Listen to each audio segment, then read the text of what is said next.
Have you ever looked into someone's eyes and felt like you knew them? Really knew them? Long before they ever spoke your name? This is a story about that kind of knowing. It's about a man who lost everything and a woman who forgot who she was. It's about a child who never spoke until the one voice he'd waited for returned like a lullaby from a distant dream. But most of all, it's about second chances, not the loud, cinematic kind, the quiet ones, the kind you almost miss unless your heart is still listening. If you believe in the healing power of love, if you've ever held on to hope, even when the path disappeared beneath your feet, then this story was meant for you. Before we begin, if you enjoy stories that touch the heart and linger in the soul, I invite you to subscribe to this channel. That way you won't miss any of the stories we tell here. Stories of resilience, grace, and the quiet beauty of being human. Now, take a deep breath, settle in, and let me tell you the story of a forgotten lullaby, a little boy's silent voice, and a family that found each other all over again. A struggling single dad saw a waitress kneel beside his son. Her kindness changed their lives forever. The diner was almost empty when Daniel Harper walked in, cradling his son against his shoulder like something fragile and sleeping. The bell over the door gave a half-hearted jingle, but no one looked up. The scent of bacon, coffee, and old vinyl booths mixed into the kind of comfort that only small-town diners at dawn could offer. "Anywhere you like," called a voice from behind the counter, muffled slightly by the hiss of a coffee machine. Daniel nodded politely and guided Ben to a corner booth farthest from the windows. The boy clung to his father's flannel shirt, his small fingers gripping the fabric with the silent desperation of a child who'd seen too many unfamiliar ceilings. Ben didn't speak, not with words. At 7 years old, he hadn't said more than a few syllables in his life. Daniel eased him into the booth, placed a well-worn toy car in front of him, and slid across to sit opposite. He scanned the menu out of habit, though he already knew what he'd order. 2 pancakes, one shared between them, and tap water. The budget was tighter than his belt these days. A young waitress appeared, notepad in hand.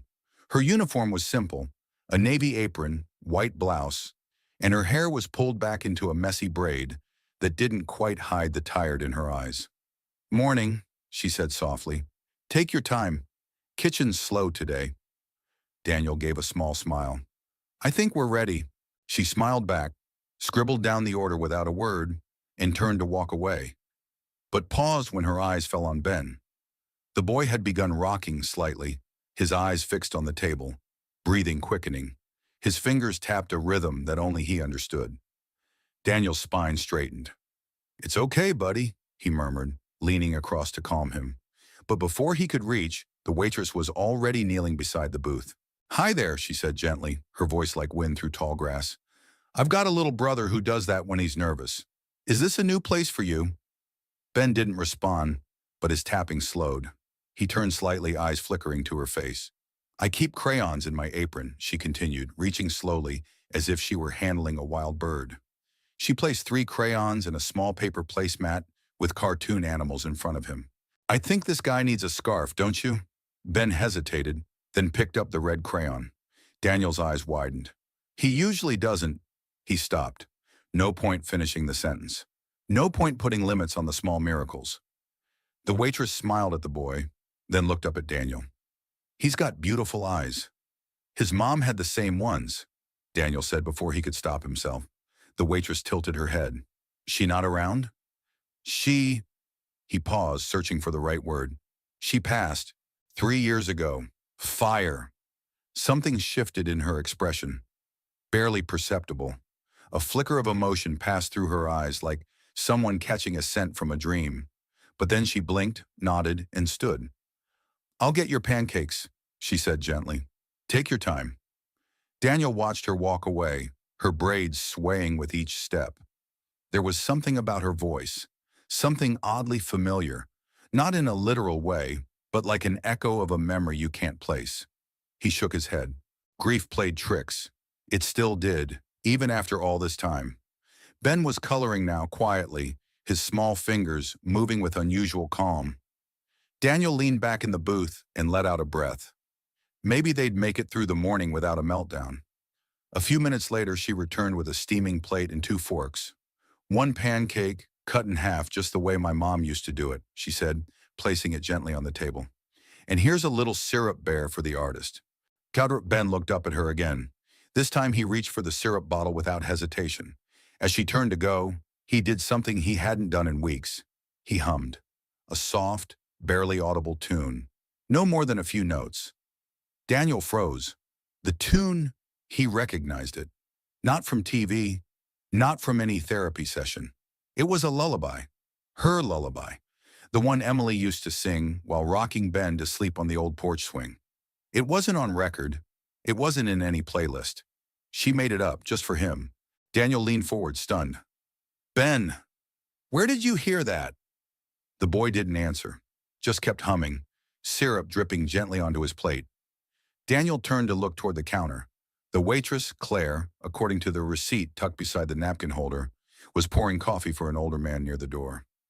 She moved with grace but not polish. There was something unfinished about her. He waited until she passed near their booth again. Claire, he said, that song, the one Ben just hummed. Do you know it? She blinked. I don't think so. Why? He only ever hums one song. His mom wrote it for him. She used to sing it every night. Claire stood still, one hand gripping the coffee pot. Her throat moved as if swallowing something heavy. I don't know where I heard it, she said finally, her voice quieter now. Sometimes I hear little melodies in my head. They come and go. Maybe I just made it up. Daniel stared at her. The words should have sounded casual, but they didn't. They felt like a puzzle piece trying to lock into place. Ben reached for his fork again. The moment passed, but something had begun. A shift, a thread pulled loose from the fabric of the ordinary, and Daniel couldn't help but wonder. Was this woman with the gentle voice and the memory of a forgotten song just a kind stranger? Or was she something far more impossible? The next morning, Daniel Harper found himself back at the same diner, without really deciding to be. It was like his truck had turned itself onto Main Street, slowing at the crosswalk, easing into the same faded parking space, outside the weathered sign that read Maggie's Cafe, home of the Hearty Heart. Ben sat beside him again, quiet as always, holding his toy car with two hands, like it might float away if he let go. The boy's eyes scanned the sky through the window. He liked clouds, Daniel had learned. They didn't talk too much or expect anything from him. Daniel wasn't sure what he was doing here again. Maybe it was the calm, or maybe it was the song. The bell over the door jingled as they stepped inside. Same booths, same coffee aroma. And at the far end, the same woman, Claire, balancing a tray of dishes with surprising grace. She looked over her shoulder and caught his eye. She smiled. A small, surprised smile, like she hadn't expected to see him again so soon. You're back, she said as she approached, tying her apron a little tighter around her waist. That's either a good sign or you didn't eat enough yesterday. Daniel chuckled softly. Bit of both, I guess. Ben slid into the same booth as the day before. Daniel followed, placing the toy car carefully on the table. Claire leaned on her notepad. Same order. Sure, Daniel replied, then hesitated. Maybe coffee, too. Black, she scribbled. Coming right up. As she turned, he said, Claire, can I ask you something? She paused. Of course. That lullaby, yesterday, when Ben hummed it, you really don't know where you might have heard it. Claire tilted her head, her smile faltering just slightly. No, she said. I told you, I don't really remember much from before a few years ago. Daniel's brow furrowed. You mean you lost your memory? Claire nodded, a practiced motion like brushing off lint. Car accident, 3 years ago, or maybe 4. Honestly, I didn't even know my name at first. He blinked. You didn't? Hospital staff gave me Claire. It stuck. She smiled, almost apologetically. There wasn't much to go on. No ID, no one came looking. Just a couple scars and a head full of noise. Daniel stared at her, his heart thudding just a beat too hard. 3 years ago. A fire. An accident. A missing past. He didn't say anything. Not yet. Claire must have sensed the shift in him because her smile turned thoughtful. Most folks find it a little strange. You can say it. I'm used to it. I don't think it's strange, he said quietly. I think it's Something else. She offered a grateful nod and walked back toward the counter. Daniel sat frozen for a long moment. The hum of the diner faded around him. Ben was coloring again, crayons already out of the small tin Claire had placed on the table without a word. Same routine. Same grace. What were the odds? A woman with no past, a voice that could quiet his son, and a lullaby no one else should know. He knew it sounded crazy, but grief could make crazy things seem possible. Or maybe it just stripped away your need for proof. When Claire returned with the food and coffee, Daniel watched her closely. Not intrusively, but with the kind of gaze you give a person who feels like a half-remembered dream. She set the plates down, then sat across from him without asking. "You look like you've seen a ghost." Daniel gave a humorless laugh. "Maybe I have." Claire sipped from a chipped mug she'd brought for herself. "You're wondering if I'm her." He looked up, startled. "What?" "The mother of your boy. I saw it in your eyes yesterday." She held his gaze, calm and unflinching. "You're not the first to wonder something like that. When people hear about the memory thing, they start to fill in blanks." Daniel opened his mouth, then closed it. "I get it," she said, "and I don't blame you. But I'm probably not her, Daniel." The way she said his name, it rang in his ears like a name spoken in prayer. "I don't even remember being a mother, or being married. I have a scar on my temple and a few fading flashes of heat and sirens, but that's it." Her voice softened. "I want to remember, I do, but sometimes wanting doesn't make it so." Daniel looked down at his coffee. He felt ridiculous, hopeful, confused. "I'm sorry," he said finally. "It's just, you remind me of her, the way you spoke to Ben, the way he responded." Claire glanced at the boy. Ben was humming again, softly, his lips moving to an invisible rhythm. "I think he likes music," she said. "He does," Daniel murmured. "He just never sings. Not since Emily." Claire's eyes flickered. Emily. That was her name. There was a long silence. Then Claire stood. "Do you mind if I sit with him for a moment?" Daniel nodded. She slid into the booth beside Ben, careful not to crowd him. Slowly, softly, she began to hum, just like she had the day before. A gentle, circling melody, the one that had no words, only warmth. Ben turned toward her and pressed his small hand over hers. Daniel's breath caught. For the first time in 3 years, his son initiated touch, voluntarily, freely, as if something in that song reached inside and unlocked a part of him long sealed away. Claire looked up at Daniel, her eyes wide with wonder. "I didn't mean to," she whispered. "You didn't do anything wrong," he said, voice thick. "You did something good." Claire looked down at Ben again, her lips trembling slightly. "It's like he knows me." Daniel nodded, barely able to speak. "Maybe he does." Daniel sat in the cab of his truck that evening, the engine idling as the sun slipped behind the hills, bleeding gold across the windshield. Ben was asleep in the back seat, curled under a worn quilt that smelled faintly of pine and detergent. His fingers still clutched the red crayon from the diner. Daniel wasn't ready to go home. Not yet. The house was always quieter after a good day, somehow lonelier, like it missed the sound of laughter it used to know. He reached into the glove compartment and pulled out an old flash drive, plugged it into the stereo. The truck filled with the soft hum of Emily's voice. She'd recorded the lullaby on a whim, months before the fire. "So he won't forget my voice," she joked, swatting his shoulder playfully. He'd laughed then. He hadn't laughed much since. Now her voice spilled out into the twilight. Light, soft, almost whispering. "Sleep, little bird, on a cotton sky.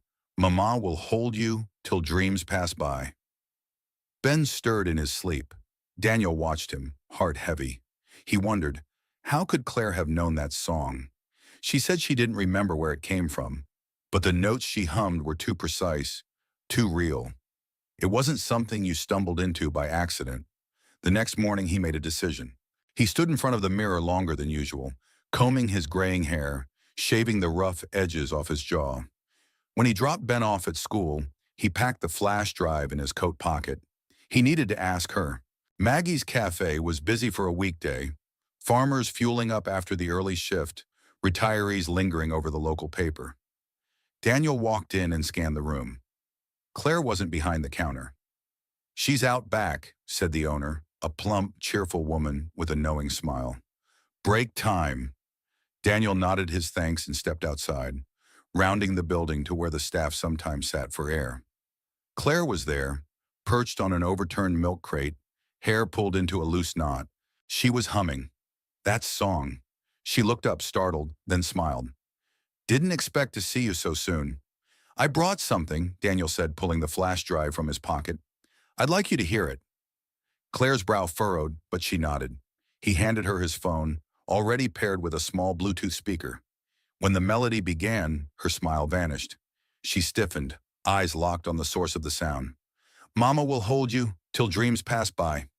Her hands trembled. "I know this," she whispered. I I know this." Daniel watched her closely.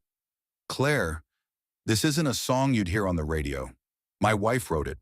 She never performed it, never shared it online. She sang it only to Ben." Claire looked at him, her voice barely audible. "Then how do I know it?" "That's what I'm trying to understand." Silence stretched between them. Around the corner, the diner clattered with breakfast plates and distant conversation, too far away to touch the moment between them. Claire looked down at her hands. "Sometimes I get flashes, not memories exactly, just sensations. A scent, a sound, a color, like something's brushing the edge of my mind." She paused. "When I saw your son, I felt something I hadn't felt in 3 years. A kind of pull. Like I was meant to kneel beside him. Like I already knew what he needed." Daniel's throat tightened. "Maybe you did." Claire stood up, folding her arms as if to steady herself. "Do you really think I could be her?" Daniel didn't answer right away. "I want to say yes. God, I want to. But I also don't want to project my hope onto you. That's not fair." "I understand," she said quietly. "But you're not the only one with questions." She pulled a small notebook from her apron pocket. "I've been writing things down since the accident. Dreams, flashes, names I don't recognize." She flipped it open, held it out to him. On one of the pages, a child's name had been written and rewritten several times, as if testing its weight. Ben. Daniel stared at it, breath held. Claire was watching him. "I wrote that name before I met you, before I knew you had a son." Goosebumps lifted along his arms. There were other scribbles, a sketch of a porch swing, a pair of hands holding a child's, a fireplace, and on the bottom corner of the page, barely visible, a heart with the initials EH inside it. Daniel's chest tightened. "My wife's name was Emily Harper." Claire's knees buckled slightly. She sank back onto the crate, color draining from her face. "That's not a coincidence." "No," he said gently. "It's not." She looked at him, tears gathering in the corners of her eyes. "I think something's waking up." Daniel sat beside her. He didn't reach for her hand, not yet, but his voice was soft, steady. "Then maybe it's time we find out who you really are." Claire didn't go straight home after her shift ended. Instead, she walked, past the row of antique shops that lined the quiet main street, past the bookstore with the always closed open sign, past the old gas station where the pump numbers ticked slowly like an old man counting change. The air was crisp, September cool, and smelled faintly of wood smoke. Leaves danced along the sidewalk, whispering dry secrets as they tumbled past her boots. Her mind was still back behind the diner, still caught in Daniel's voice. The flash drive melody, the notebook pages she had shown him, pages that made her chest ache with both recognition and fear. She walked another few blocks until she reached her small, rented room above a sewing shop. It wasn't much, just a kitchenette, a bed, and a window that faced the hills, but it was quiet, and it was hers. She closed the door gently behind her and sat on the floor, back to the wall, notebook in hand. Flipping through the pages, she saw pieces of herself she didn't fully understand, sketches of things she had no memory of drawing, snatches of dreams that came and went like fog across glass. She turned to a blank page. The pen trembled in her fingers as she wrote a single word. Porch. Then another. Ashes. She squeezed her eyes shut. Images swirled in the darkness. Warmth, laughter, flickering lights. Then suddenly, heat. screaming, a child crying in the distance, and hands, her own hands burned, reaching for something she couldn't reach. She gasped and opened her eyes. Her chest rose and fell in short bursts. The pen had dropped to the floor. Her body remembered something her mind couldn't. She curled her legs to her chest and whispered aloud, "Who was I?" The next day, Daniel stood on the back porch of his house, coffee in hand, staring at the swing that had once held his world. It hadn't moved in years, not since the fire, not since her, but now. Now it moved in his dreams again. He remembered Emily sitting there, her hair pulled back, Ben asleep against her chest. She would hum that lullaby, barely louder than the breeze. He used to watch them from the doorway, not knowing he was witnessing the best moments of his life. The sound of small feet on wooden planks pulled him from memory. Ben padded onto the porch in his socks, holding Claire's notebook. Daniel frowned. "Where'd you get that, buddy?" Ben said nothing, just held it out. Daniel took it gently and opened the cover.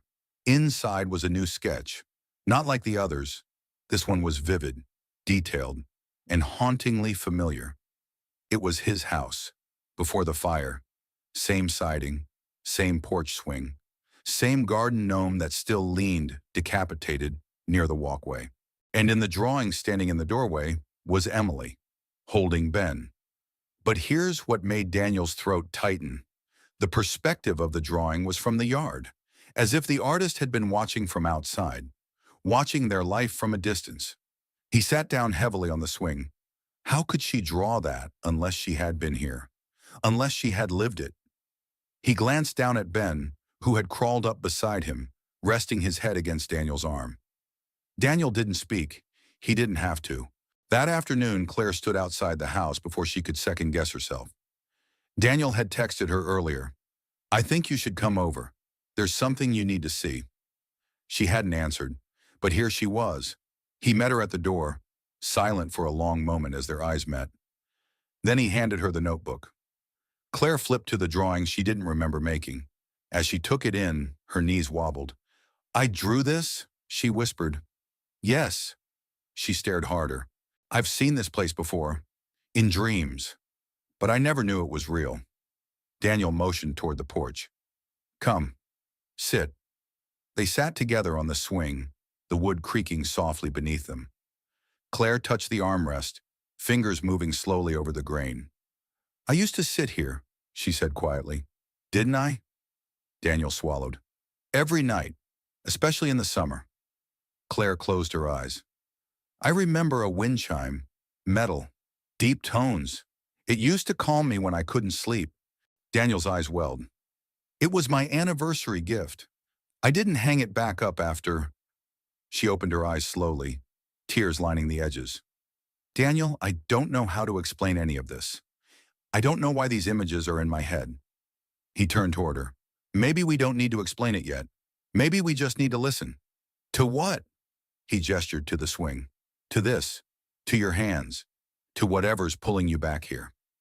Claire looked at the yard, now bathed in late afternoon light. It wasn't familiar, not completely, but it wasn't foreign either. It felt like the echo of a dream half remembered, the kind that leaves you aching even after you wake. "I'm scared," she admitted. "So am I," Daniel said. "But if there's a chance, any chance, that you're her, then I owe it to you, to Ben, to us, to follow the thread." Claire nodded slowly. "I want to know who I am," she said. "And if that leads me back to you, then maybe I was never really gone." Claire hesitated at the threshold of Daniel's house. The porch swing had been hard enough. The creaking wood, the faint scent of lilacs she couldn't possibly have remembered, and yet somehow did. But this was a doorway, a line she wasn't sure she could cross. Daniel stood quietly beside her, not rushing, not urging, just present. Solid in the way only someone who had carried grief could be. "You okay?" he asked softly.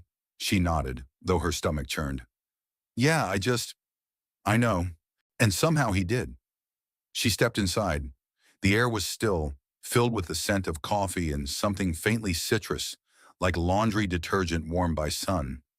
It was a lived-in smell, familiar, comforting, a house trying its best to stay a home.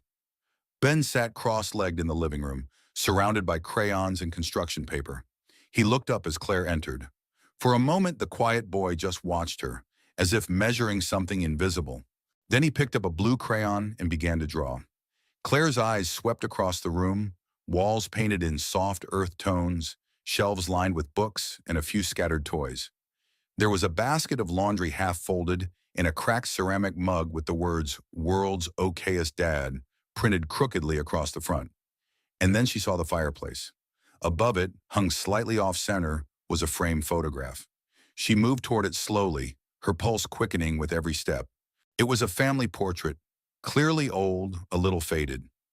Daniel looked younger, his arm around a woman with long, dark hair and eyes that sparkled despite the washed-out tones. Between them sat a toddler boy with soft features and wide eyes. Claire stared at the woman, the curve of her cheek, the shape of her mouth, the faint dimple just to the left when she smiled. It was like looking into a mirror she wasn't ready for. Her knees buckled slightly, and she reached out to steady herself on the mantel. Daniel was beside her in a second. "Claire!" She shook her head, blinking rapidly. "That's me." Daniel exhaled slowly. "That's Emily." Claire looked at him, her face pale. "But it's me." Daniel didn't respond with words. He just placed his hand gently over hers. Claire turned back to the photo. "I've seen her in my dreams. I thought she was someone I made up, a symbol. But it was memory, wasn't it? I've been remembering myself." Ben toddled over, clutching his newest drawing. He handed it to Claire without a word. She took it carefully. It was a house, a red-roofed cottage with a big swing on the porch. In front of it were three stick figures, a man, a child, and a woman with long dark hair. He'd drawn her. Claire knelt, looking into the boy's eyes. "Is this me, sweetheart?" Ben didn't answer. He didn't need to. He reached out and touched her cheek. And for the first time since she'd woken up in that hospital bed 3 years ago, Claire felt whole, like something had locked into place deep inside her chest. She looked up at Daniel, tears in her eyes. "I was here. I was your wife. I was his mother." Daniel's expression was unreadable, a mix of hope and fear, joy and heartbreak. "I don't want to assume," he said softly. "Memory is complicated. Trauma is worse. You've been through more than anyone should." "Ada, but it's me," she said again, firmer now. "I remember the smell of this room. I remember the lullaby. I remember—" She turned and pointed toward the hallway. "There's a second bedroom, small. The walls are yellow. It has a mobile with stars above the crib." Daniel's eyes widened. "We painted it that color together. The mobile, it played that lullaby." "I remember it playing," Claire whispered. "I remember standing there one night crying because Ben wouldn't sleep and I felt like I was failing him. And you came in and you held me, right there by the window." A tear slipped down Daniel's cheek. "Emily," he breathed. Claire nodded slowly. "Yes." They sat together later that evening, after Ben had fallen asleep on the couch beside them, curled into a blanket like a cat seeking warmth. The living room was quiet except for the faint ticking of the wall clock and the occasional pop from the fireplace. "I still don't know what happened after the fire," Claire said, her voice barely above a whisper. "I just remember heat, pain, then nothing, until I woke up in that hospital with no name." Daniel nodded. "They told me no bodies were found, that it was possible you got out and ran. But after weeks with no sign, they declared—" He stopped, unable to finish. Claire reached for his hand. "I think maybe I didn't want to be found." Daniel looked at her, startled. "I mean, maybe part of me shut down so completely that I couldn't bear to come back. Maybe the pain was too much. Maybe losing everything at once fractured me." His thumb brushed the back of her hand. "Or maybe you survived something impossible and were given time to heal in the only way your mind knew how." She smiled gently. "Maybe." There was silence for a while, not uncomfortable, just full. Claire looked at the photo again. "She looks happy." Daniel nodded. "She was." Claire turned to him. "Do you think she could be again?" He didn't answer right away. He just looked at her, the woman who'd been a ghost, a stranger, a memory. And now something more real than he'd dared to hope for. "I think," he said, "we're going to find out." The attic was quiet, heavy with the weight of dust and time. Daniel hadn't opened the hatch since the fire. It had survived, oddly enough, just high enough above the flames to escape the worst of the heat, just tucked away enough to be forgotten, like everything he wasn't ready to face. Claire, no, Emily, as she was beginning to remember herself, stood at the foot of the attic stairs, one hand on the wall for balance. She looked hesitant, as if the silence above her might shatter with the wrong step. "You sure about this?" Daniel asked from behind, flashlight in hand. She nodded. "If there's something up there that helps me understand who I was, I want to see it." They climbed together. The wood creaked beneath their feet as Daniel pushed open the low door. The attic was small and dim, filled with boxes and bins draped in old linens. Dust danced in the narrow shafts of light cutting through the vent slats. Emily moved slowly, fingers trailing along the edge of a box labeled "Winter Baby Clothes." Her breath caught as she lifted the lid. Inside were tiny onesies, wool hats, a pair of baby shoes with Ben embroidered on the soles. She picked one up, cradling it gently in her hands like it might crumble if she squeezed too hard. "I folded this," she murmured. "I remember the night. You were downstairs assembling the crib and cursing at the instruction manual." Daniel smiled. "It had 1,000 screws and no English." "I laughed so hard I cried," she whispered. "Then I folded all these while you muttered to yourself." She sank down to her knees beside the box, overcome by the unexpected rush of joy and grief tangled together. Daniel let her sit with it, let her remember. Then gently he moved to the far corner and opened a tin storage chest. Inside was a stack of letters bundled with faded ribbon. Some were addressed, most weren't. "Emily," he said softly, "you might want to see these." She joined him, brushing her fingers along the yellowed edges. The ink had faded in places, but the handwriting was hers. Loopy, slanted, unmistakable. She picked one envelope at random. There was no name on it, only a date, July 6th. She unfolded it carefully and began to read aloud. "Dear Ben, you're not born yet, and already I'm terrified I'll mess this up. You kick like you're training for the Olympics, and sometimes I cry just thinking about the first time I'll hear you cry, or laugh, or say, 'Mama?'" Her voice cracked. "If I forget to tell you one day, I need you to know this. I loved you before I ever saw your face. I loved you the moment the test said yes." She folded it slowly, hands trembling. Daniel sat beside her, watching with quiet reverence. Another letter, this one dated 6 months later.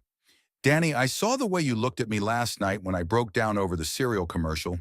You didn't roll your eyes or walk away. You just held me and said nothing. And that's why I married you."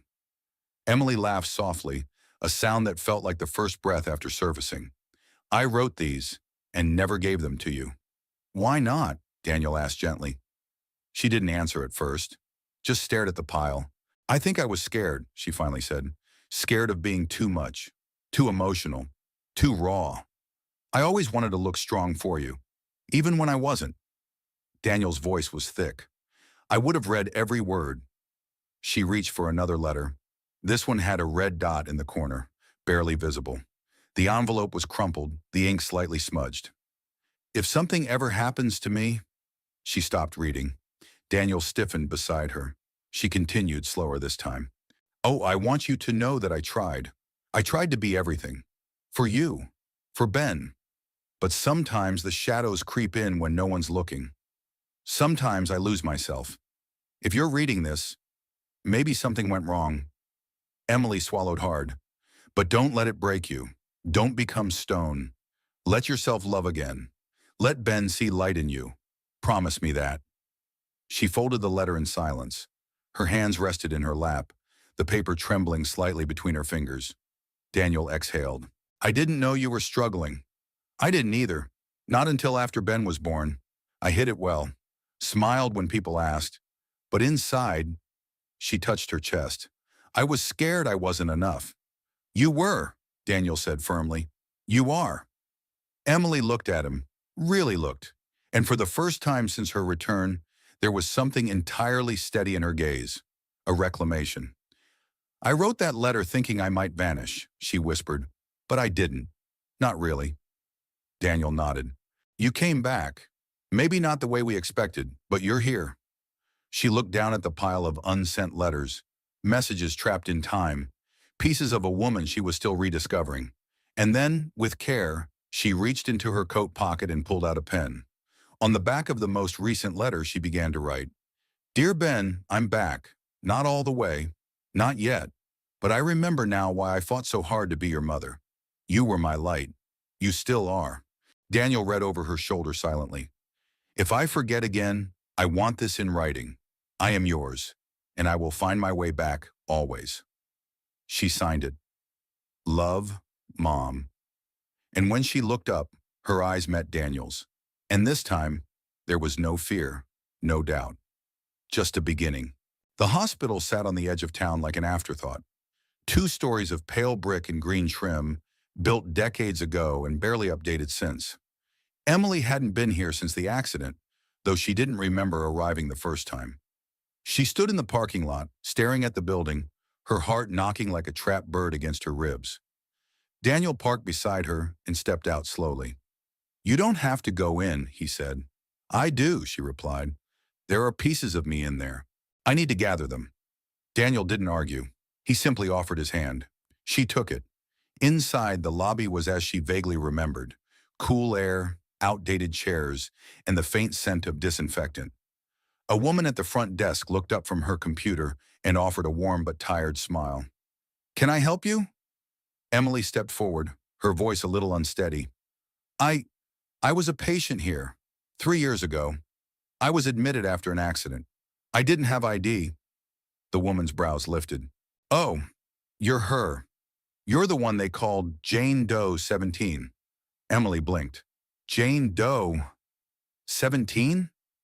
The woman smiled softly, like she wasn't sure whether to offer sympathy or congratulations. "It's what we call unidentified patients. You were in rough shape. Head trauma, burns. The paramedics said you were pulled from a car wreck off Route 12. Alone. Unconscious." Emily looked at Daniel. His jaw had tightened. "We were told she died in a house fire," he said. The receptionist frowned. There was no mention of a fire. Just a one-vehicle crash. No one came forward. No one claimed her. A nurse here named Gloria helped file paperwork so she could be placed in long-term care. Emily's hands were trembling. "Is she still here? Gloria?" "She retired last year, but I think she still volunteers on weekends. Let me check." After a few moments, the woman returned, smiling. "You're in luck. She's in the garden, reading to the kids." Interrupt, they found Gloria near the rehab wing, sitting under a willow tree with a copy of Charlotte's Web open in her lap. Her hair was gray and coiled into a soft bun, and her voice had the calm, sing-song tone of someone who'd lived many lives. When she saw Emily, she paused mid-sentence, lowering the book slowly. "My word," she breathed. "It's you." Emily knelt beside her. "You remember me?" "Of course I do." Gloria reached out and cupped her face with both hands. "You were like a ghost that never stopped haunting me. I always wondered what became of you." "I was hoping you could tell me what happened after I was brought here." Gloria exhaled. "You were in a coma for 6 days. No name, no wallet, no fingerprints in any system. The police came, but with no missing persons report, you just slipped through the cracks. When you woke up, you didn't remember anything." "I didn't know who I was," Emily said, more to herself than to Gloria. "You looked so lost," the older woman said. "I sat with you every night for a week, just so you wouldn't wake up alone." "Do you remember what name they gave me?" Gloria smiled. "Claire, after my sister. You needed a name, and you seemed too delicate to be a Jane." Emily let out a quiet laugh, her eyes damp. "So I became Claire Bennett." "Yes," Gloria said. "You wore that name like it was made for you." Daniel stepped forward. Was there any reason to believe she came from a car crash? Not a house fire?" Gloria hesitated. "That always puzzled me. The burns were light, mostly on her arms. Smoke inhalation, yes, but not consistent with a full structure fire. More like she was close to one, or ran from one." Emily's pulse quickened. "I ran." Daniel turned to her. "What do you mean?" "I don't know why, but I ran. I remember it now, the heat, the smoke. I couldn't breathe. I heard Ben crying, but something collapsed. I couldn't get to him. She looked down at her hands. So I ran. I think I was trying to find help. Gloria's voice softened. Maybe you collapsed behind the wheel and someone found you on the roadside. Someone saved her, Daniel said. Whoever it was, they didn't stick around, Gloria replied. The hospital said it was a good Samaritan. No name, no contact. Emily sat back on her heels, a strange mix of grief and awe settling over her. I've lived a different life for 3 years, but I've been running this whole time. Daniel took her hand again. You're not running anymore. Gloria squeezed Emily's shoulder. And it seems you found your way back to yourself. That's rare and precious. Emily nodded slowly. Thank you for giving me a name when I didn't have one. Gloria smiled. Sometimes people need a name to grow into before they remember their real one. Back in the truck, silence stretched between them. Daniel drove slowly, his eyes fixed on the road ahead, hands tight on the wheel. Emily stared out the window, the autumn trees passing like pages of an old photo album. You okay? He asked. I think so, she said. It's strange, though. I spent 3 years building a life around a name that wasn't mine, but it never felt wrong. Claire saved me. Daniel nodded. Maybe Claire helped you survive, so Emily could come home. They drove a little farther in silence until the town came back into view. I want to know who saved me, she said. Someone found me, pulled me from that wreck, got me to the hospital. They changed the course of everything. Daniel glanced at her. Then we'll find them, together. She turned to him, her voice steady. I have to thank them. Whoever they are, they gave me a second chance. Daniel's voice was quiet. And I'm going to spend the rest of my life making sure it counts. The wind had shifted. Emily could feel it in her bones, something subtle but unmistakable, like the hush that falls before the first snow of the season. The leaves were starting to fall in earnest now, littering Daniel's porch in crisp layers of amber and rust. She sat on the swing where so many of her memories had first returned, cradling a mug of chamomile tea and watching Ben play with the leaves at the edge of the yard. Daniel stepped out a moment later, carrying a small photo album she hadn't seen before. I thought you might want this, he said, sitting beside her. She took the album with both hands, her fingers brushing over the leather cover. A faint floral embossing at the corner caught the light. She opened it slowly, breath held. Inside were photos she didn't know she remembered until she saw them. There was one of her and Daniel standing by the Christmas tree, him holding Ben and her wearing a Santa hat far too big for her head. Another, blurry and joyful, captured them dancing in the kitchen with Ben nestled between them, giggling. Her eyes lingered on each picture like they were fragile glass. I don't know how to describe it, she said. It's like I've lived 2 lives. One I'm only just now remembering, and one I've been trying to make sense of without knowing who I really was. Daniel nodded.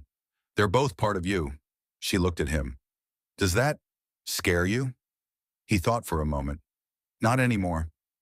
Emily studied his face, lined with grief softened by time and tenderness. You're different too, she said. How so? You used to smile more easily, she said, touching the corner of his mouth. But now when you smile, it's earned. Daniel chuckled softly. You always said I smiled too much. I never meant it. They sat in silence for a while, the kind that didn't ask to be filled. Then Daniel turned toward her. Can I ask you something real? She nodded. Do you remember why you ran back into the house that night? Emily closed her eyes. For a moment, she wasn't on the porch. She was back in the fire, the roar of it, the sharp sting of smoke in her lungs, the heat pressing in from all sides. I thought Ben was still inside, she whispered. I heard something. I don't know if it was a cry or just the house breaking apart, but I ran. I didn't think. I just ran. Daniel swallowed hard. I couldn't find you, he said. 1 second you were in the front yard coughing, and the next, gone. I blacked out, she murmured. Maybe from the smoke. I don't remember the crash, just waking up in the hospital, and everything was gone. Daniel nodded. I've lived that night over and over, wondering what I missed, what I should have done differently.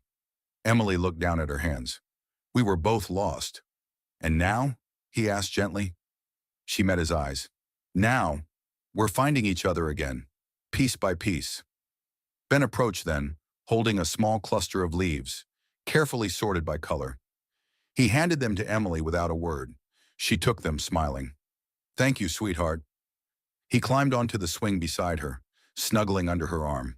Daniel watched as his son, his quiet, cautious boy, rested his head against Emily's shoulder, as though he'd always belonged there. And maybe deep down, he'd never doubted she would return. Emily looked down at him, then at Daniel. "He's teaching me how to be still," she said. Daniel nodded. "He does that." That evening, Daniel lit a fire in the hearth, not out of necessity, but for comfort. The house smelled of pine wood and something sweet. Emily had baked for the first time in 3 years. Banana bread, her old recipe. The scent wrapped around him like a memory you could touch. They sat together on the floor in front of the fireplace. Ben curled up nearby with a blanket and picture book. Shadows flickered across the walls as the fire danced. "I keep thinking," Emily said, "about what it means to come back from something like this." Daniel glanced over. "And it's not just about remembering who I was. It's about choosing who I want to be now." Claire wasn't just a name. They were years, real ones. I had a job, friends, even small rituals. I wasn't you or Ben, but I learned how to exist again. Daniel nodded slowly. "I'm not asking you to erase any of it." She touched his hand. "I know, but I want you to know that I'm not the same woman you lost. I'll never be exactly her." "I'm not the same man you married either," he replied. "We've both walked through fire." She smiled gently. "Then maybe it's time we start again." His brows lifted. "A clean slate?" "No," she said. "Not clean. Whole. Flawed and scarred and complicated, but whole." Daniel laughed quietly. "You've always had a way with words." "I had 3 years to practice," she teased. They leaned into each other, the fire crackling softly between them. There were no declarations, no sweeping kisses, just presence, quiet trust, the beginnings of something new built on the ruins of something beautiful. From the corner, Ben hummed. That song, the lullaby. Emily turned her head slowly, watching him. He was humming with quiet contentment, eyes still on his book. Daniel looked at her. "He's doing it more often now. I think," Emily whispered, "he's beginning to believe I'm really here." "You are." She turned to him. "So are you." They stayed like that, firelight casting golden halos across their faces, while the night settled around them like a blanket. 2 lives lost, 2 souls found, and in the middle a boy who had always known the way home. The morning sunlight filtered through the kitchen window like warm honey, coating everything it touched in a soft golden hue. Emily stood by the counter, barefoot, whisking eggs in a chipped ceramic bowl. The house was quiet, save for the rhythmic scrape of the whisk and the occasional rustle from the living room, where Ben was sprawled on the rug with his toy blocks. Daniel sat nearby, nursing his coffee, one eye on his son and the other on the woman who, just weeks ago, had been a stranger in a waitress's apron. Now she was barefoot in his kitchen, and the air felt full in a way it hadn't in years. "Did he sleep okay last night?" Emily asked, glancing over her shoulder. Daniel nodded. "Better than usual. I think having you around helps. Calms him." She smiled, soft and wistful. "It's strange. I don't remember how I used to be as a mother, but sometimes my body does. My hands know how to soothe him. My voice knows when to whisper and when to stay silent." Daniel stood, walked over, and gently touched her back. "You never stopped being his mom." She turned to face him. "Even when I forgot?" "Even then." She held his gaze for a long moment, then turned back to the stove, blinking away the sudden heat in her eyes. Later that afternoon, they all stood outside Ben's school, the Oak Ridge Learning Center, a small private school with a gentle focus on children with autism and sensory differences. The school had invited families for a fall family day, complete with a small musical performance by the children. Ben had never participated before, never sat still long enough, never tolerated the sound of instruments, the crowd, the fluorescent lights. But this year his teacher had gently suggested they attend. "He doesn't have to do anything," she'd said. "Just being here is enough." So they came. The cafeteria was decorated with paper leaves and construction paper turkeys. Parents sat in folding chairs, murmuring quietly, sipping from styrofoam cups. A makeshift stage had been set up with small wooden risers and a keyboard pushed to one side. Ben stood at the edge of the risers with a group of 7 other children. His fingers were in his pockets. His eyes were locked on the floor. Emily sat beside Daniel in the front row, her heart pounding. "Is he okay?" she whispered. Daniel didn't answer right away. "I don't know." The teacher welcomed the parents, then nodded to the music therapist, a kind man with kind eyes, who sat at the keyboard and began to play a few simple notes. The children were meant to sing a short medley of fall songs. Nothing complex. The kind of thing you forget by next week. But when the first few notes began, something shifted. Emily sat up straighter, because the melody wasn't just a seasonal tune. It was familiar. No, it was hers. It was the lullaby. The music therapist had added it as an instrumental bridge between songs, unaware of the storm it would stir. Emily's eyes flew to Ben. He was still standing, head down. But then, his shoulders twitched, his lips parted, and then, in the middle of a too-bright cafeteria, surrounded by folding chairs and crinkled paper leaves, Ben sang. It wasn't loud. It wasn't perfect, but it was clear. "Sleep, little bird, on a cotton sky." The words fell from him like petals. Emily gasped. Her hand flew to her mouth. Daniel's coffee cup tumbled from his lap. Forgotten. Ben didn't look at anyone. He kept singing, voice trembling but true. "Mama will hold you till dreams pass by." The room had fallen silent. Even the parents who didn't know the song were still, watching something sacred unfold. Emily felt her body lift from the chair. She moved to the edge of the risers and stood there, not to stop him, but to be with him, to bear witness. Ben saw her, and for the first time in his life, their eyes locked and held. He took one step forward, singing the last line with barely a whisper. "Love will find you. Don't ask why." Silence, then applause, scattered, hesitant at first, then growing, though not loud. No one wanted to break the fragile beauty of what had just happened. Emily knelt down as Ben reached her. He didn't speak. He didn't have to. He wrapped his arms around her neck and held on tightly. She pressed her face to his hair and sobbed. Daniel joined them, crouching beside them both, his hand on their son's back, his other around Emily's shoulder. A family finally unbroken. That night, after the dishes were done and Ben was asleep, tucked under blankets with his arms wrapped around his stuffed elephant, Daniel and Emily sat on the porch, the swing gently moving beneath them. Neither spoke for a long while. Finally, Emily broke the silence. "He remembered the words." Daniel nodded. "From when he was a baby. From you." She exhaled slowly. "Music is memory." "Stronger than fire," he said. She looked over at him, eyes shining. "Stronger than forgetting?"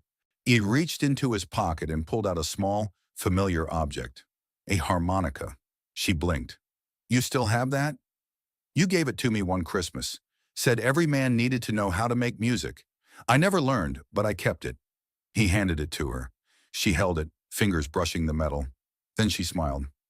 "I used to play lullabies on this," she said. "Badly." Daniel chuckled. "You were terrible." But Ben didn't mind. She lifted it to her lips and played a shaky note. Just one. It warbled in the cool air, fragile and imperfect. But it was enough. She lowered it and turned to Daniel. I think we're going to be okay." He reached for her hand. "I know we are." The diner looked the same. Same cracked vinyl booths, same clatter of plates in the kitchen, same jukebox in the corner that hadn't worked in years. But to Emily, it felt different now. Not because the space had changed, but because she had. She stood just inside the door, the late afternoon sun casting long shadows through the window. Daniel was beside her, hand steady at the small of her back. Ben held her other hand, quietly tracing a pattern on her palm with his thumb. Maggie's Cafe had been a refuge, then a mystery, and now, a beginning. Behind the counter, the owner glanced up and froze, a dish towel in his hand, a look of stunned recognition on his face. Emily stepped forward slowly. "Hi, Walter." He blinked. "Claire?" Emily smiled gently. "Not anymore. My name is Emily Harper." He stared at her, jaw slack for a long moment. Then he set the towel down, rounded the counter, and pulled her into a hug so sudden it startled her. "I thought you were gone," he murmured. "I was," she said, "but you helped me come back." They sat together in a booth near the window. Daniel and Ben gave them space, slipping into a table nearby. Walter brought coffee, then sat across from her, hands folded tight around his cup. "I always wondered," he said quietly. "You disappeared so fast after the hospital discharged you. Just packed a bag one morning and left." "I didn't know who I was," Emily said, "and I didn't want to stay where I'd only ever been lost." He nodded. "I never pushed. You didn't owe me answers. I just hoped you found peace." "I did, eventually." They sat in silence for a while, the hum of the kitchen filling the space between their words. Then she said, "Do you remember the night I came in?" "The first night?" He leaned back. "Vaguely. A paramedic dropped you off, said you needed a place to stay until the hospital figured things out. You looked like you'd been run over by a nightmare." She smiled. "That sounds about right. I offered the storage room upstairs. It wasn't much. You hardly spoke for the first 2 weeks." "I couldn't speak," she said. "My head was full of static. Everything was wrong, but I didn't know why." Walter's eyes softened. "You were a good worker. Kind. A little lost. But who wasn't?" "I've wanted to ask you something for a long time," she said, voice suddenly quieter. "That paramedic, the one who dropped me off, did you ever catch his name?" Walter rubbed the back of his neck. "I didn't. He wasn't in uniform. Said he was off duty. Found you unconscious by the roadside. Said the hospital was closer than waiting for the ambulance. Never came back." Emily's eyes glazed with memory. "I remember a pair of hands, pulling me from the wreck. A voice saying, 'You're okay, I've got you.' That's all. I thought maybe he was an angel," Walter said with a chuckle. "Maybe he was." She reached into her purse and pulled out an envelope, sliding it across the table. "What's this?" he asked. "A check," she said. "It's not a fortune, but it's something. You gave me a roof, food, a job, a name." Walter held up a hand. "I didn't do it for repayment." "I know," she said gently. "That's why it matters." He looked down at the envelope, then back up at her. "You're really her? The one from the fire?" She nodded. "Daniel's wife, Ben's mother." Walter leaned back, eyes shining. "You know, I always thought you had something inside you, something bright. I'm glad you found your way home." "So am I." From the corner of her eye, Emily saw Ben stand and walk over. He held something in his hand, a folded piece of paper. He handed it to Walter without a word. Walter unfolded it slowly. It was a drawing, crayon on printer paper. 3 stick figures standing outside a house. A tall man with gray hair, a woman with a braid, and a child holding both their hands. Above it, in careful block letters, it said, "Thank you for saving my mom." Walter's mouth opened, but nothing came out. Ben slipped back to Daniel's side. Walter stared at the drawing, then wiped his eyes with the back of his hand. "I didn't save her," he said softly. "You gave her a place to start again," Daniel replied from across the room. "That saved all of us." Later that night, as they drove home, Emily looked out the window quiet. The world was turning gold outside, trees lit by the last rays of autumn sun.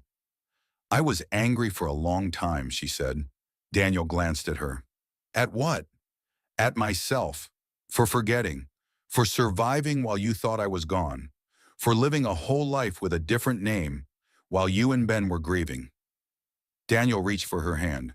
"You didn't leave us, Emily. You lost your way. That's not the same." "I know that now," she said. "But forgiveness takes time, and it starts with myself." He nodded. "I'm proud of you. For going back. For facing all of it." She smiled. "You've always been the brave one." "I'm only brave because I knew you were somewhere worth waiting for." They drove the rest of the way in silence, the kind that felt full, not empty. At home, Ben was already nodding off in the back seat. Daniel carried him inside while Emily lingered on the porch, eyes drifting upward to the night sky. Stars blinked between the trees, small and stubborn. She closed her eyes and whispered into the cool evening air. "Thank you. For the fire that didn't take her. For the man who pulled her from it. for the stranger who gave her shelter, and for the boy who sang her home. The auditorium wasn't large, but it felt vast in the way only school halls could. Walls painted in soft pastels, folding chairs lined in slightly crooked rows, a piano off to the side that had long since lost its shine. The stage was only a few inches off the ground, dressed with paper snowflakes and glitter-glued stars. Emily stood near the entrance, her hands damp with nerves. Daniel placed a reassuring hand on her lower back. "You don't have to do this." "Yes, I do," she said, voice steady despite the knot in her chest. She watched as Ben filed in with the rest of his classmates, each one shepherded gently by their teachers and aides.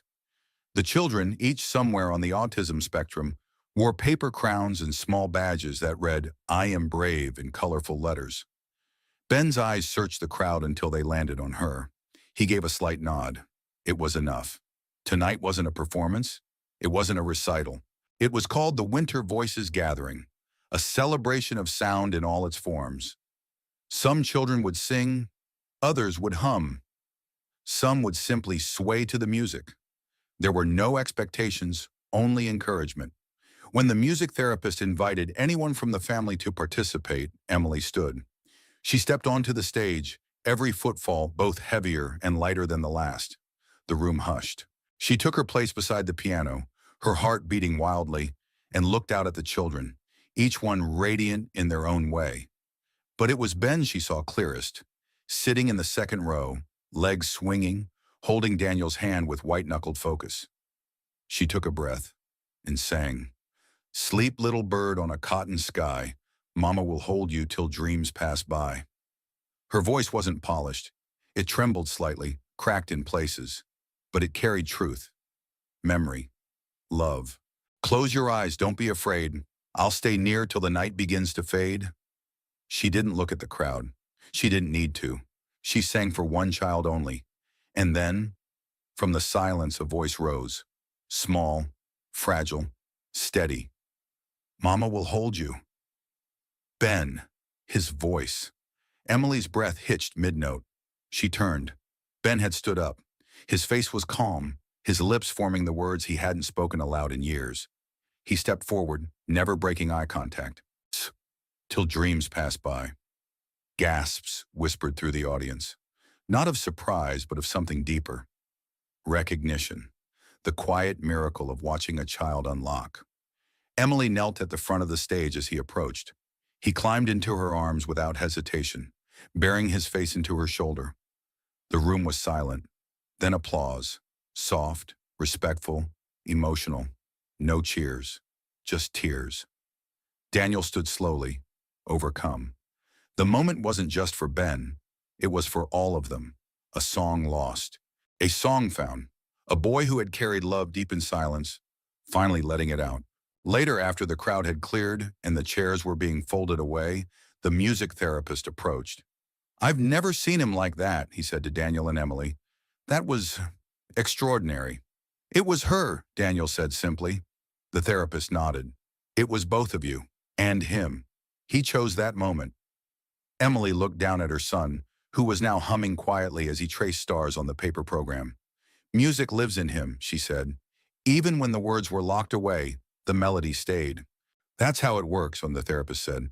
"Sometimes a song is safer than speech. Sometimes it's the bridge." Back at home, Emily tucked Ben into bed with a gentleness that felt as natural as breathing. He clutched his stuffed elephant, looking up at her. "You stayed," he whispered. She froze. He had spoken, not sung. Spoken. She leaned in. "Yes, sweetheart, I stayed. I always will." He nodded once, then closed his eyes. His breathing slowed, steady and calm.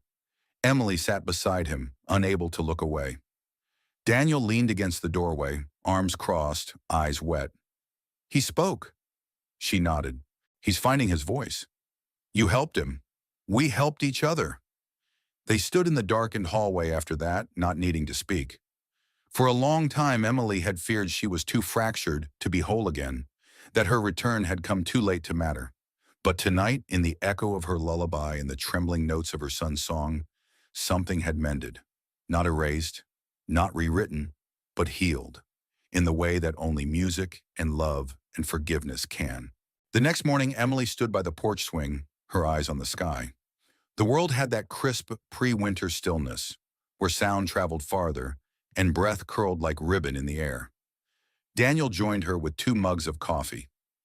"Do you realize," he said, "this is the first morning in 3 years we're not waiting for something to go wrong?" She looked at him. "I used to think I didn't deserve this, that coming back didn't make up for what I missed. And now I think love doesn't keep score. It just waits." Daniel handed her a small box. She opened it slowly. Inside was a silver pendant, engraved with music notes. Beneath them, a single word, home. She looked up at him, eyes brimming. "This is the melody that brought you back," he said, "and the word that always meant you." Emily leaned into him, her voice barely above a whisper. "I love you. I never stopped." They stood in the soft morning light, arms around each other, while inside their son dreamed in color again. And for the first time in a very long time, the house sang. The town's harvest festival arrived with its usual quiet cheer. A small gathering of neighbors in flannel shirts and wool scarves, booths lined with pumpkin pies and knitted mittens, and children racing with painted faces under the copper canopy of October trees. Emily stood beneath a canopy of maple branches, her fingers wrapped around a cup of spiced cider. The music of the local bluegrass trio drifted through the crisp air, accompanied by the gentle murmur of laughter, clinking mugs and distant bells from the children's games. Beside her, Daniel handed Ben a caramel apple and ruffled his hair. Ben grinned up at him, sticky and content. His world was still full of patterns and sounds most couldn't see, but now it was also full of light. Emily watched them with a heart that felt full in ways she'd never imagined possible. Not the old fullness of expectation, of the pressure to be perfect, but something quieter, deeper. The kind of fullness that only comes after being emptied and learning how to refill with care. "Hard to believe," Daniel said, stepping beside her. "What is?" she asked. "That this is real, that we're standing here, that he's talking, that you're here."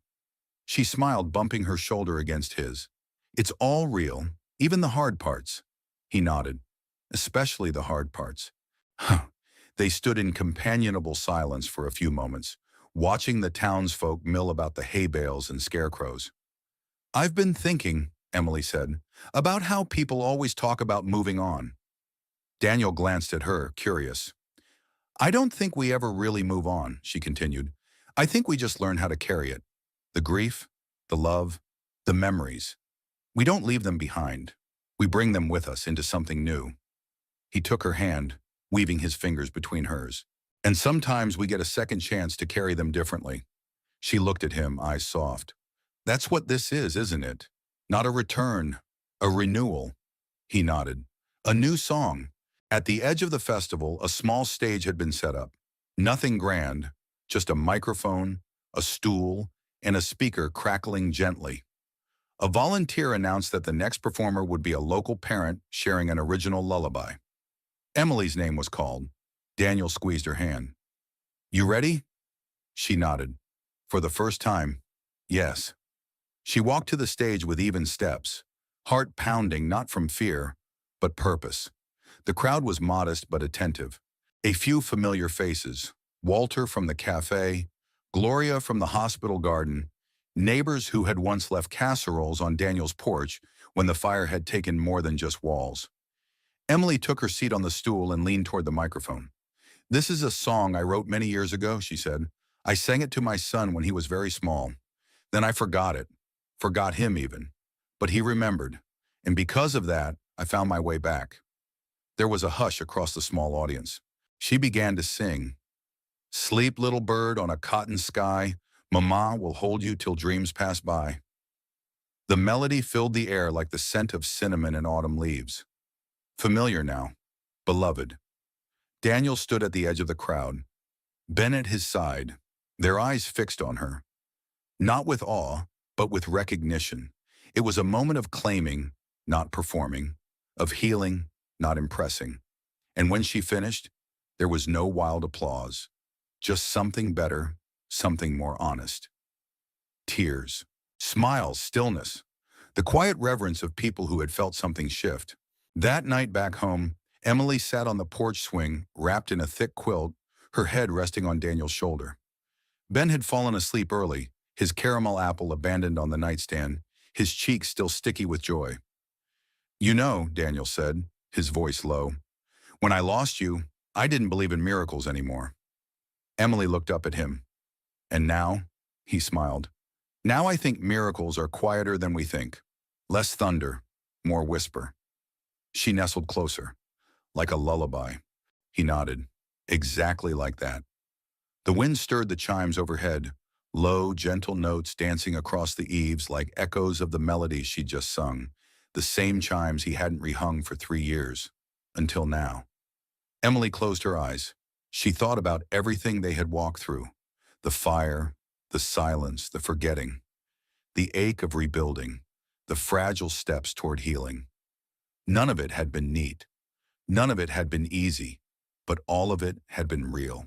And sometimes, she thought, real was better than perfect. Because real love came with scars and second chances, with broken notes and rediscovered melodies, with the kind of strength that didn't need to shout because it had already endured the burning. She breathed in the scent of the pine trees just beyond the fence and whispered, "We're home, aren't we?" Daniel didn't answer right away. He kissed the top of her head and pulled her closer. And then he whispered back, "Yes, we always were." Years later, when Emily would be asked to speak at parenting groups or autism support circles, she never began with the fire.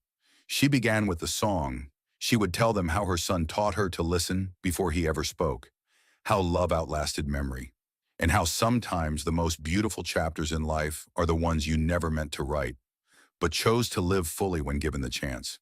And somewhere in every room she sang in, someone would begin to hum along, quietly at first, then with conviction. Because love, after all, doesn't vanish. It only waits to be remembered. If this story touched your heart, even in the smallest way, I'd love to hear from you. Where in the world are you listening from? And what part of this journey resonated with your life? Let's keep this space a place for kindness, hope, and human connection. So drop a comment below and let's talk about it. And if you haven't already, go ahead and subscribe to the channel. We've got more stories coming. Stories that remind us we're never too far from a second chance or a fresh beginning. Thank you truly for spending this time with me. Until next time, stay kind, stay open, and never stop believing in the quiet magic of love.